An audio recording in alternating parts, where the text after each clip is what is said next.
Service branch, Air Force. Wars served, Second War. Highest rank, Staff Sergeant. Interviews, Scotty Springston. That's the only one. Scotty, I'm sorry, Don Byers and Scotty Springston. Don Byers, Kerry Wren. Camera sound, Marlene Waters. And that's Scotty Springston. Hmm? So the interviewer is Scotty Springston. Yeah. Okay. Well, thanks for coming in here, Ben. And it's really an honor to talk to some of these veterans who have been there. And Scotty has, but I haven't. So we'll start. We'd like to ask you, first of all, we start off with the question about where you were and what you were doing when you heard first about Pearl Harbor. You were still in school, is that right, at that time? No, I was in the service at Langley Field at that time. Okay. And my buddies and I, we just came back from Richmond for the weekend. Walked into the building and read the bulletin board.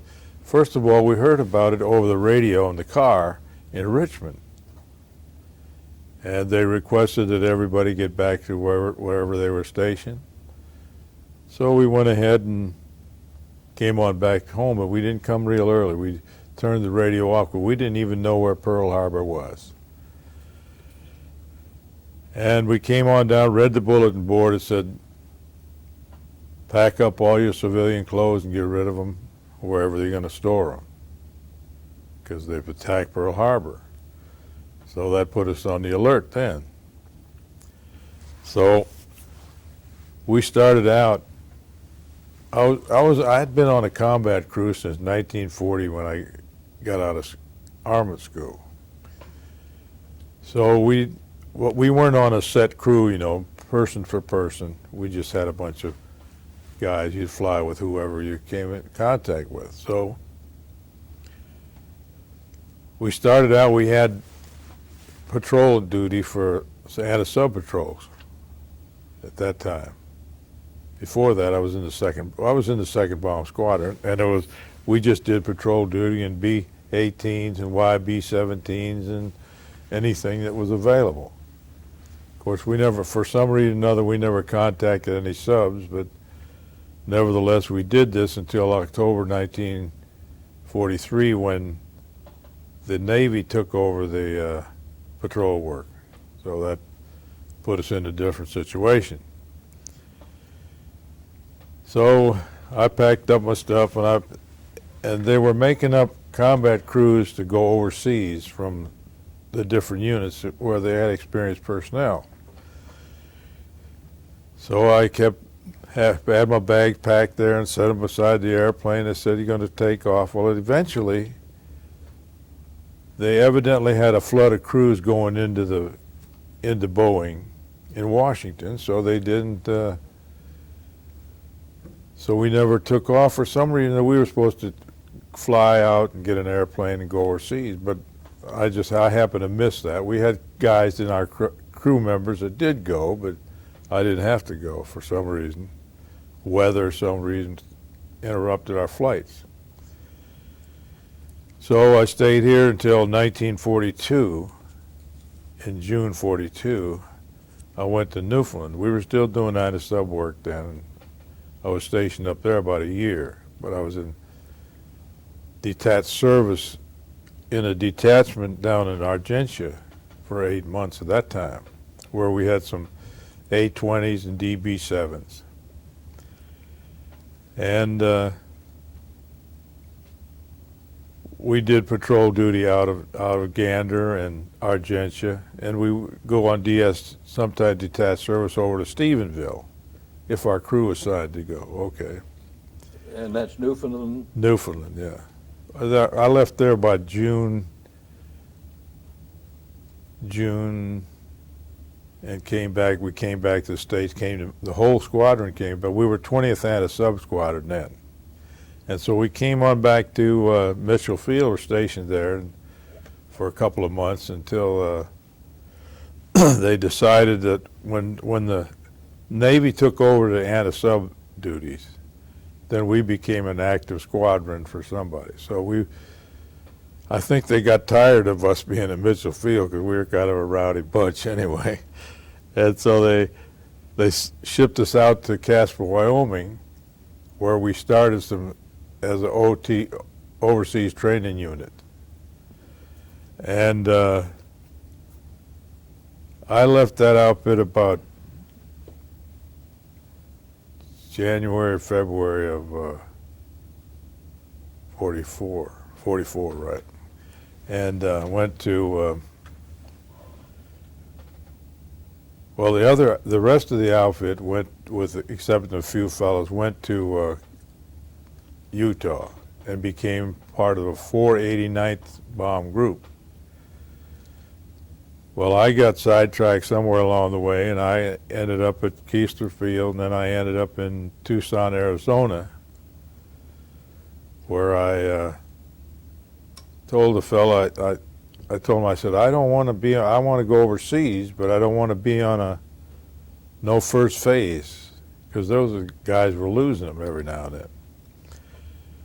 So he said, well, I'll see what I can do for you. So he went ahead, and a couple of days he contacted me and said, I got a fella who was grounded for a while because he flew a we were transferred to B-24s then. He flew was flying out over the desert, and he scraped the too low, and he scraped the ball turret.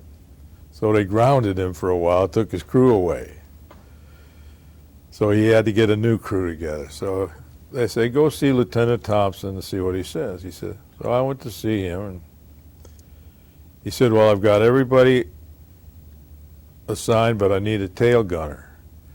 Well, it so happened when I went from Lincoln, which was the Repel Depot at that time, to Tucson, there were 5 of us guys were in a special car. And this one guy had been in the 8th Air Force, and he flew 26 missions out of there. So I said, well, I know a guy a buddy of mine, he might be interested in going back over with us. So I talked to him, and I said, let's go see Thompson, see what he says. So he said, oh, you'd take him, great, glad to have that guy. So we went on over, then we flew a whole month, the 3rd phase, because this guy was beginning the 3rd phase when he scraped the ball turret. So we had a crew of guys, 10 fellas. And so we did 1 month of OTU, and then we were ready to go. So we left OTU? overseas training units. And so we went ahead and the whole outfit went to Lincoln, Nebraska, where we were supposed to get airplanes. Well, we had about, there must have been at least 20 crews. So the Willow Run was on strike at that time, where they got their 24s from. And so they only had half the number for half the crews. So they took the guys that had the worst records, the pilots and mostly the pilots, in OTU, and they gave them the airplane because they said they needed the added oversight over country flights and over water and all that. So they left the rest of us to not wait until they could have enough airplanes for us. They shipped us out to Patrick Henry, Virginia. Well, we stayed there a week or so, and then we went on down, got on a boat, went on over to Italy. But we didn't go to Italy first. We went to North Africa first, down Oran. Stayed there for 2 weeks.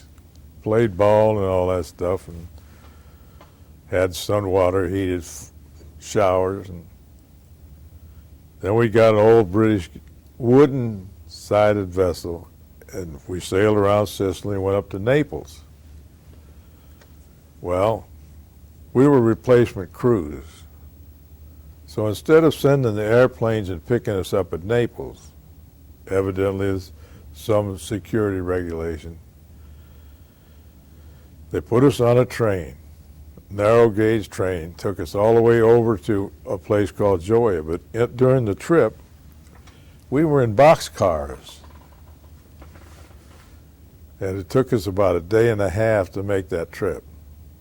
And where was that trip from now? From Naples to Joya. Okay. Well, they stoked those, climbing the mountain, they'd stoke it up and they'd fog it, go through those tunnels, they like to drown, like to suffocate us. Anyway, and we'd stop, and the Italians were guarding these stops, and they'd come in and inspect the cars and make sure that we were all okay. And so we finally got over to Joya when they put us in a little tent city there. They said, well, they'll be over here to pick you. So they flew all the way from wherever the outfit was located and picked us up in Joya. When, well, who knows what the deal was. Anyway, we were assigned to a squadron. Well, they went to different outfits. I went to the 451st. Our crew went to the 451st. And when was that? That was in June of 1944. So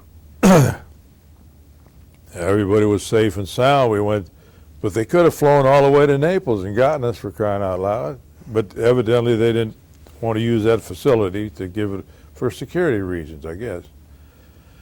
And so we went ahead and got assigned to, I got assigned to the 727th.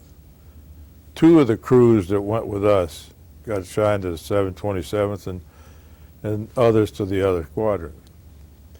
And that's the 727th, what was the Bomb squadron of the 451st Bomb Group. Okay. And we didn't, that was on the, we were going through, on June 7th, we were going through the Straits of Gibraltar when they made the Normandy landing. And so we flew by our first mission about the 11th of July, I guess. And we, lucky that our pilot was selected, so the squadron commander flew us the first thing. And it was a relatively easy mission to France. But that was our first. We had flown a few little practice runs, you know, gunnery missions, all that practice. And so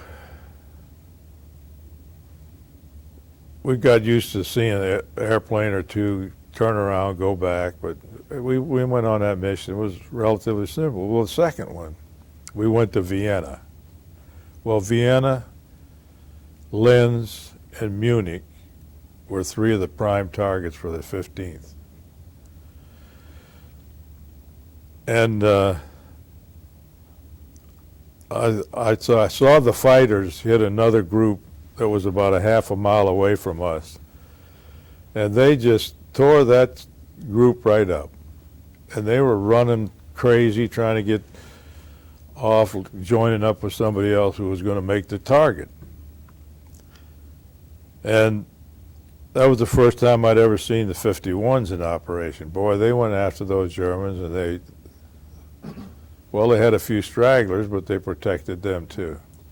What kind of German planes? Focke-Wulf 190s and F-109s too? 109, ME 109. Messerschmitt. Anyway, so I wrote home and I said, I don't know whether I'll ever make this thing or not. If this is going to be, well, some of them got rougher than that, really. But we managed to get our missions in about 5 months. And we did missions? 47. Now, any other questions?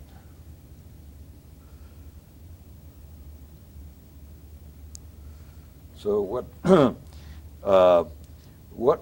was your most memorable mission? One that sticks out in your mind? Or were they all memorable? Well, somewhat. Some were easy and some were bad. They told us after we had reunions with the 451st, and these guys who went over there with the outfit from when it was established, they said, we never heard of any flak. We never even experienced much flak. I said, well, flak was taking us down most of the time. And what was your position at that time? Top turret operator. Okay. I was the armor gunner on the crew, but I was a top turret operator. So what were your duties as the armorer on the crew? Well, an armor gunner was schooled in armored school, which had to do with the bombs and ammunition and guns and all that stuff. See? Did you load the bombs, or you just checked? No, we didn't. We had an ordnance crew that loaded the bombs, but we had to check our own turrets and all that stuff, make sure they were operating. Well, we'd have a dry run, you know. When the pilot would say, "Well, check your guns," and you'd find a place to shoot. But I guess probably the most memorable mission was when we see the Germans seemed to just pick an outfit, and they'd send all their forces against that outfit and knock as many out of commission as they could. And they go after the stragglers? Oh yeah, they loved those stragglers, even though, because that was a one-on-one thing. So maybe 2-3 fighters would attack them. But when they were straggling, they knew they were in trouble. Well, you talked about P-51s, our P-51s, Yeah. giving you cover. Did you ever have any from the Red Tails? They were in Italy at that time, I think. The Tuskegee Airmen outfit. Oh yeah, they were. Yeah, we flew one of their first missions when they got 51s. Because, well, this mission that we went on, where we got shot up right bad, we had lost an engine, and so the pilot told the navigator, "Give me the shortest route back." So we managed to get over the mountains and all. We went to Naples, and there was about at least 100 brand new bubble canopied 51 sitting there on the runway, parked. And I figured that because it was a month or so later that these guys were escorting us to the target one time, and they were jabbering on the 522 system. They were jabbering up a storm because they had a lot of experience in P-47s. See. Not so much escort work, I don't think, but it's fighter bomber work. Now, your missions against these major targets, do you remember what altitude you flew at and what kind of a formation? How many aircraft in the formation? Some Well, details the about group max would be about 8 or 9 airplanes if each squadron could furnish them. So it's 4 squadrons. But most of the time we'd have about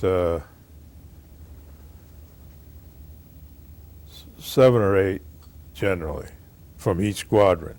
So that'd be 32 in one group, one box. Okay. Now, did we drop on command from a lead, or did we drop individually, or how did you bomb? Well, it depends on whether they want to set it up and train, which means 1, 2, 3 right after another, or whether they want to salvo or whatever. But you'd usually, on the lead bombardier, he'd set the targets, and then you'd bomb on him. When you you probably had more than one mission where you lost an engine, is that right, or was this just one? Oh, we lost an engine from time to time, but most of the time, if we went up to Europe, up into Germany, we had to fly over the Alps, and that was kind of bad news. The altitude usually, I guess, about the lowest altitude was about 20, and I think the highest we ever went was 27.5. And that day was over Vienna, and there the old 17s were way up 4,000 feet ahead of it. They were 29, 30,000. What kind of a heating system did you have in the B-24? You didn't have a heating system. That was a tin can with a minus 50 outside temperature and about minus 40 inside, I think. How did you protect yourself from the cold? Well, you had those called Bugs Bunny suits. They're blue heated vessels. They put them on. But they didn't, the supply department you didn't get one. Well, the early crews, I think they took them over. But later on, they just take them, throw them in a pile. Well, the insulation would wear off of the pits of your arms right here, and the wrists and the ankles and the knees, see? And when you'd have to, if you wore one and it wasn't working properly, you'd have to let the suit heat up, and then you'd have to turn it off. Because it'd burn, get you burned. So I never wore Bugs Bunny very often. I relied on underwear and flight suit and heavy stuff. So this Bugs Bunny was electrically heated? Yeah. You had a plug in, you had a thermostat, you'd turn it up and turn it down. It must have still been pretty cold. Oh, it with was cold. And operating the guns in that Yeah. kind of condition, you have any Well, I trouble? guess it was probably not where I was. The turret was right behind the cockpit. It was actually in the radio room, you might say.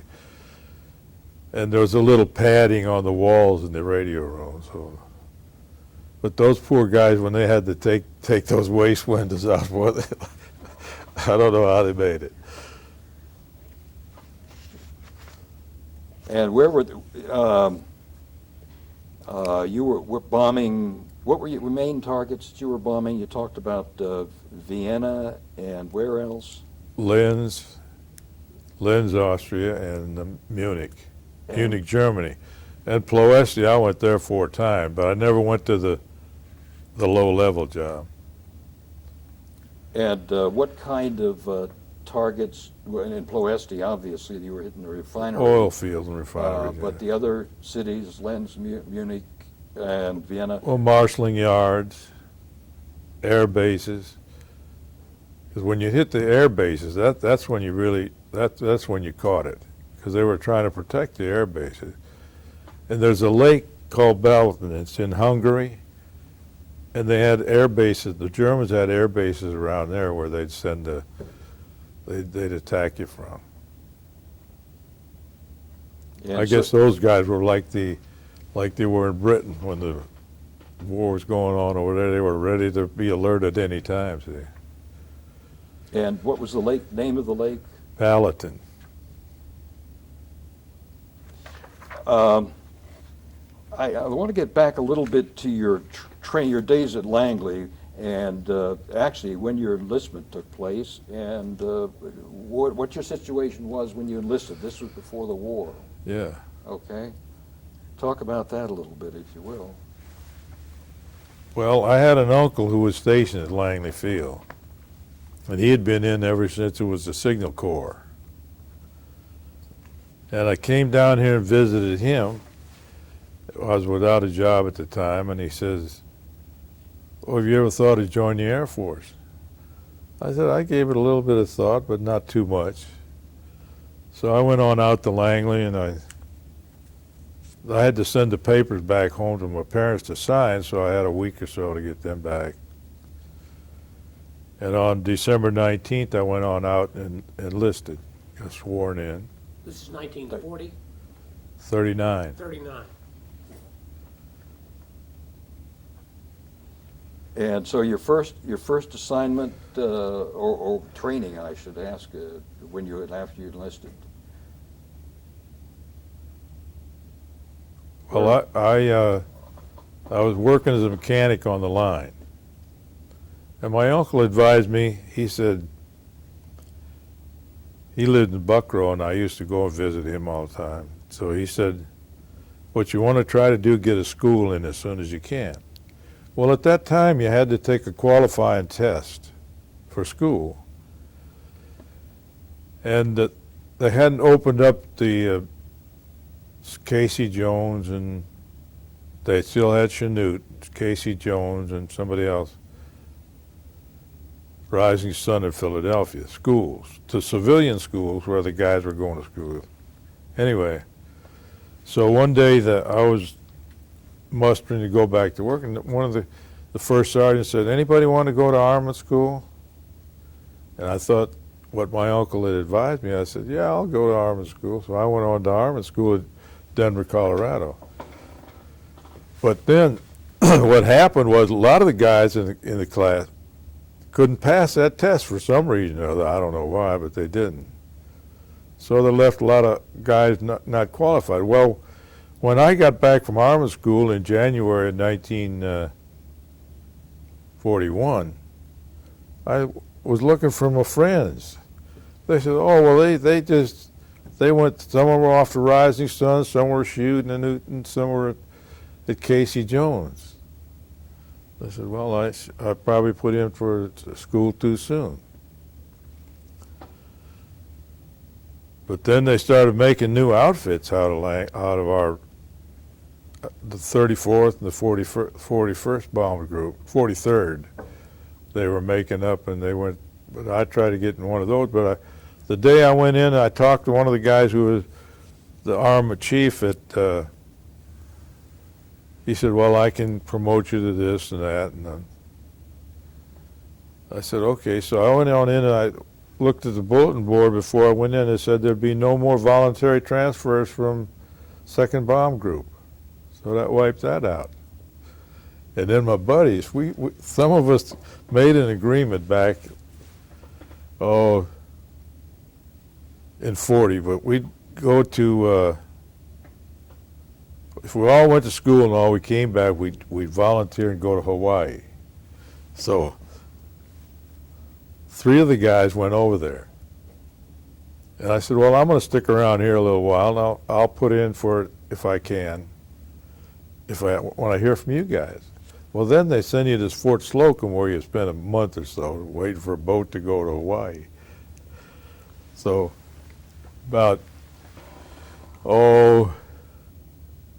probably about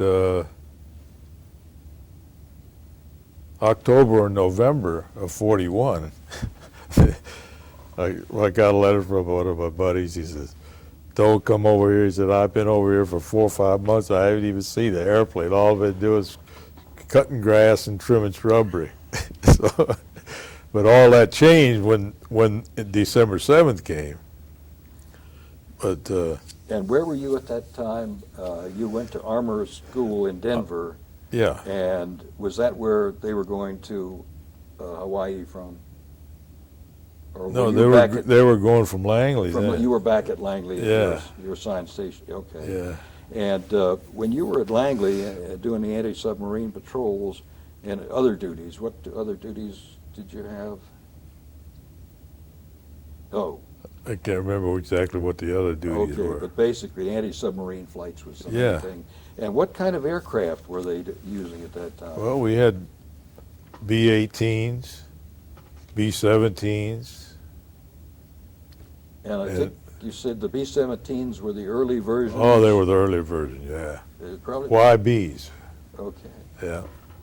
And they had the straight tail. No didn't they? stratospheric tail on them, no. They were rattle traps, really, but they were good airplanes. These had age on them. They had been there since 1937, you know. What's a B-18? I'm not familiar with that. That twin-engine pot-bellied thing. Who made that? I don't know who made it. I'm not certain. I don't either. And but anyhow, you. I think Douglas made them, didn't they? Maybe they did. I'm not sure. Okay, so you were at Langley until when? Right, yeah. I went out of there in June of 42. June of 42. Yeah. And you didn't get overseas until 44, right? So Well, I was in Newfoundland for a year, and Oh, then I went overseas in 44, yeah. Okay. When you went to Newfoundland, were you still with the same unit? No, it was the 20th anti-sub then. Okay. And that was the same duties, submarine patrol? Yeah, mostly. Yeah, okay. And did you ever really see any submarines? Never saw one. I heard of a couple times when the guys made contact with them, but they never got them. one time they failed to get rid of the depth charges. So Were that, these visual sightings, or how did you do anti-submarine patrol? Pardon? Were these visual patrols, or what were you? Well, we had radar too, but we had radar. Later on, we had radar. Okay. 42, we got radar, I think. yes. And the B-18, they put a conical nose on it with an antenna in it. Well, you'd have to catch him on the surface end, would you not? Sure. Hmm. If you caught them. If you- And then if you did catch them, you dropped depth charges. That Yeah. was the principle, okay. And so let's get back to your missions, and 47 missions Yeah. out of Italy, out of Gioia? No, Italy? out of, Castelluccia and Cerignola. Cerignola, I guess, was the town. And what's that again, Cerignola? Yeah. How do you spell that? I don't know how to spell Okay. And as I say, how was your opposition? You know, your flak was the principal opposition on your missions, I guess. Yeah, because the Germans were moving everything back toward we flew one mission to Greece one time, but we never had any flak or anything, just across country. We bombed an airfield there. And I think you said something about the flak was so bad you could. Right. What was that? When they hit you close, you could smell it. You could smell it from the smoke. Yeah. I imagine that was pretty scary Because if they hit you, you're in problems. and you couldn't maneuver. Is that right? When you were on the Well, in on the way to formation? the target, if you hit the IP, if that's where they were shooting, you couldn't. Our squadron commander says, you don't vary the height, you don't do nothing, right through it. And what altitude were you most of the bomb runs?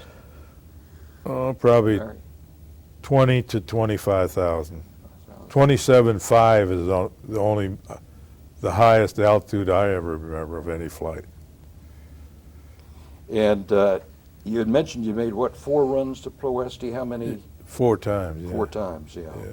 But that wasn't the notorious, there was one No. big raid, the No. low altitude. You were flying No. higher, is that right? Right. That was a mess up. That was a mess up. Yeah. We So- don't talk about that though. Well, when you were flying those runs over Ploesti, how was the opposition? They defended that pretty heavily, didn't they? Yeah, pretty good they did. Yeah, Again, it was flak mostly? mostly. Yeah. We didn't. Well, most of the time, the fighters from Ploesti that were trying to guard that place would be. They just pick up a straggler every now and then because they were flying. Mostly Romanians were flying them. What was that? They were flying the German? MEs or FW. Or the F1, ME 109. ME 109, FW 140, I think. Okay. Well, I imagine you saw a couple of planes get shot down, and parachutes. You probably saw a fair. Well, that's the number. first thing you look for when you see them on fire or whatever. Some of them, they got in a position where they were so maneuverable they couldn't get out. Yeah, how would you feel about that when you see one of those B-17s or B-24s going down? Well, you just hope and pray that the guys could get out. That's all. You just say, well, I hope my turn doesn't come up today. Yeah. I think you talked about one mission to Vienna. Was it your second mission? And you said something about it was hair-raising. Do you remember that one? Yeah, because what happened there, we were flying. Our pilot became the co-pilot for a fellow who had about 10 missions to go. And so he was flying co-pilot to the regular, but it's a good thing it was because we had carburetor icing and if engine was acting up and we were falling behind. Well, we didn't want to become an automatic straggler, you know, be attacked alone. So finally they got going, and just about we got back in formation. About the time when they made the turn, they'd go up to these targets, and sometimes you go north of the target, northeast of it, and then you turn back, and to give the opposition a little problem. And we got back in formation just before we hit the IP, and then we made the rest of the run. So that was when you said, I think, before, you didn't know if you were going to make it. That's right. Even on the second mission, I didn't know if they were all going to be like that. Well, they weren't all quite that bad.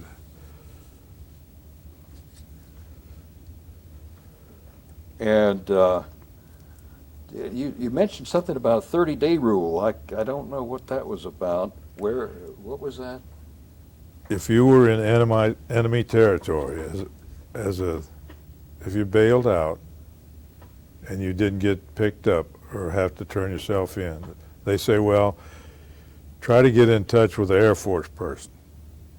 Okay, well, who knows where the Air Force is then? So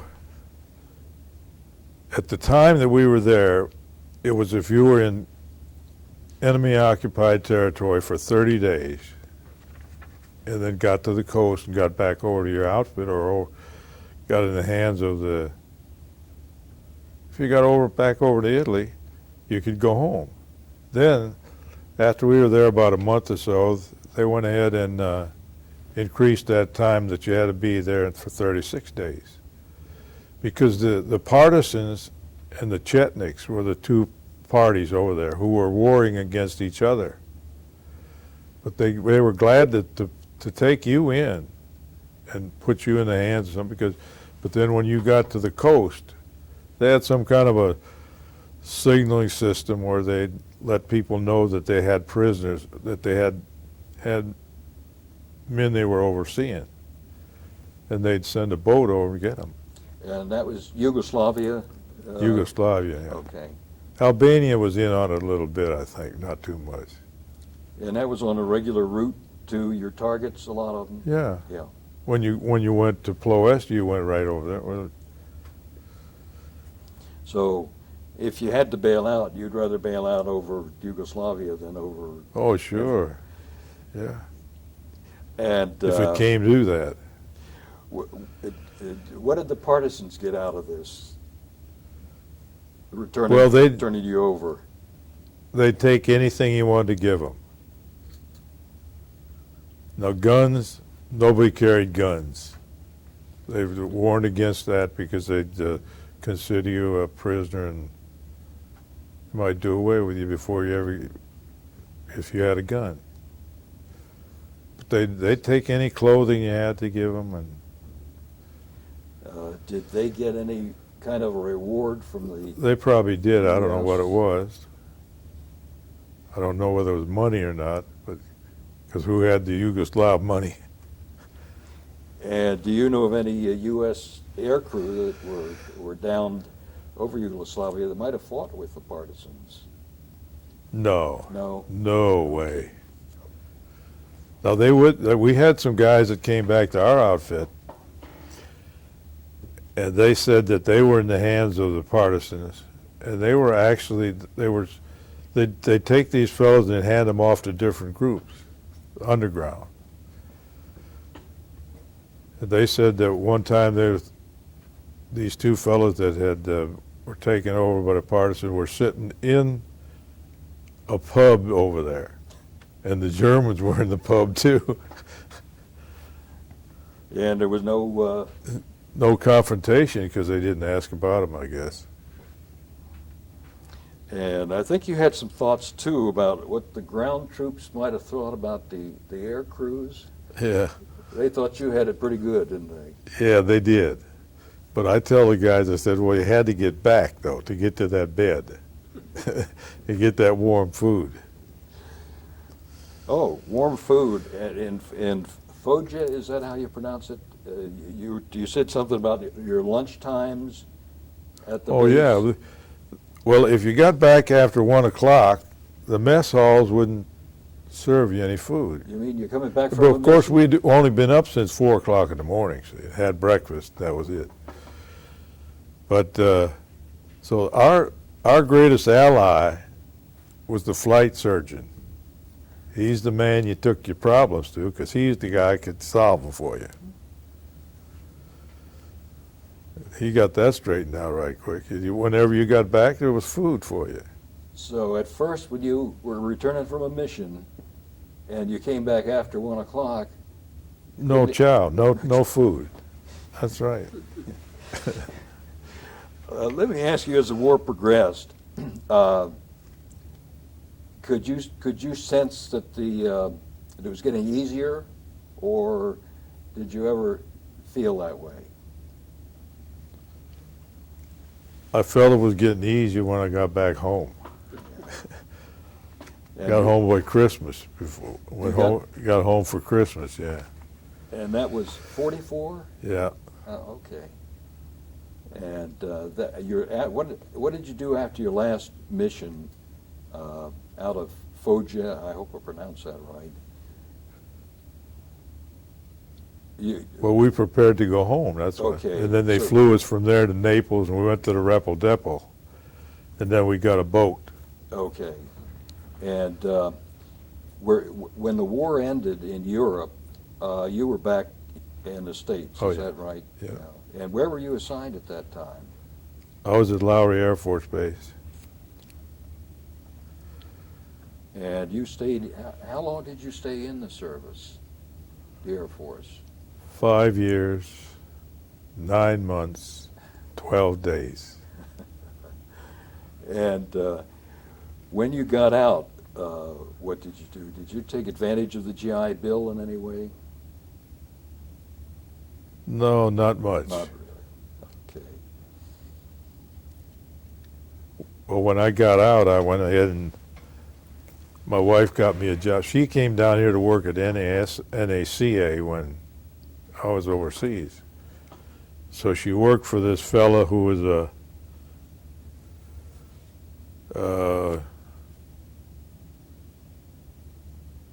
comptroller or something.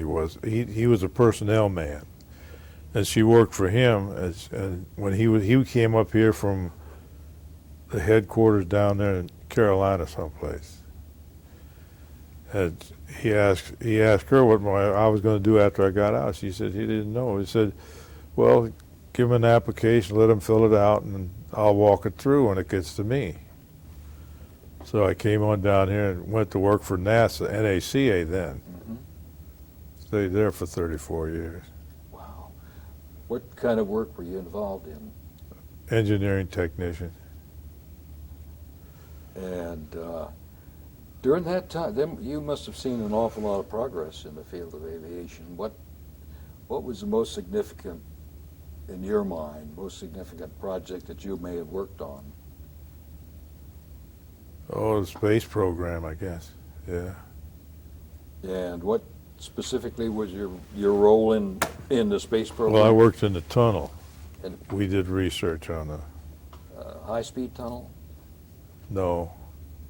It's supposed to go to Mach 1.2, but they could get it up to about 1, and that's about all. They can do it now, I think, because they rehabbed it. They all made alterations there 2 times, I think.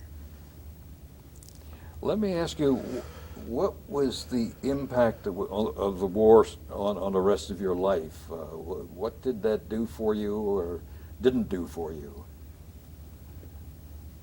Well, that's kind of a hard question.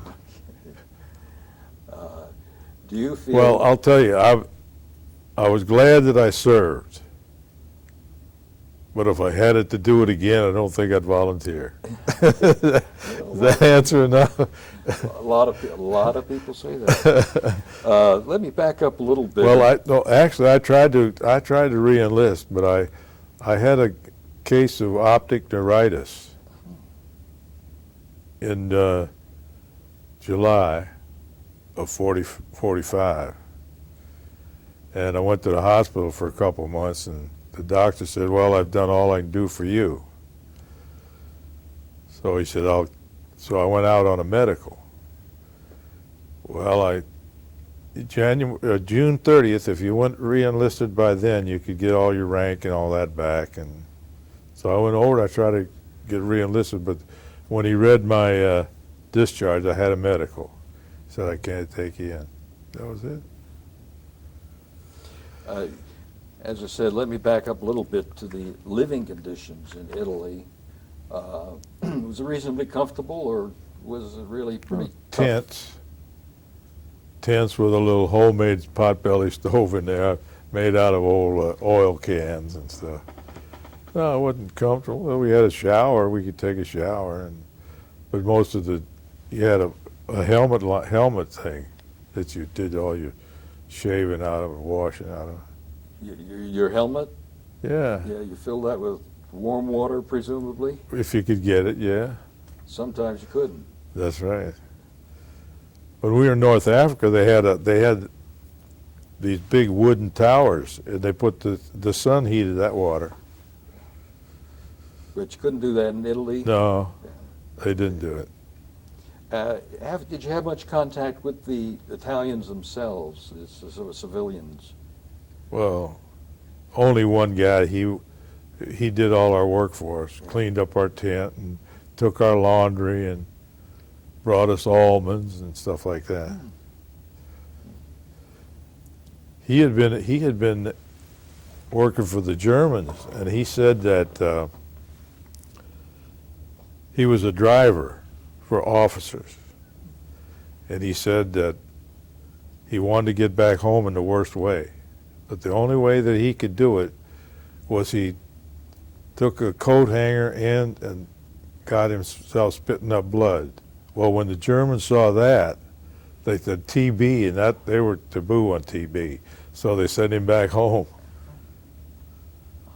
Yeah. But other than that, you didn't find any hostility No. or from they were probably not at all interested in getting rid of you. Well, they didn't have any electricity in any of the towns, see? So Yeah. they couldn't use safety razors either. I mean, they had to use safety razors. They couldn't use straight razors to shave you. This is the Italian barber? Yeah, because they had a Red Cross building in Foggia. When we go to Foggia, we get a shave and a haircut and all that stuff. Get any Italian food? Now, one time, my buddy and I went to Pompeii, and we went in a little restaurant there and had some spaghetti, and not much meatball, but spaghetti. Was it better than the stateside Italian food? No, I don't think so. You hear a lot about that. Scotty, do you have any questions that you'd like to ask? I always like to see if we can pick out the event or whatever that's the highlight of your military career. If you could pick out any one day, week, is there one, or maybe not? Maybe it was a continuation of... No, I don't have any. Don't have any? Not really. Okay. Okay, let me go back here and see if I've got everything.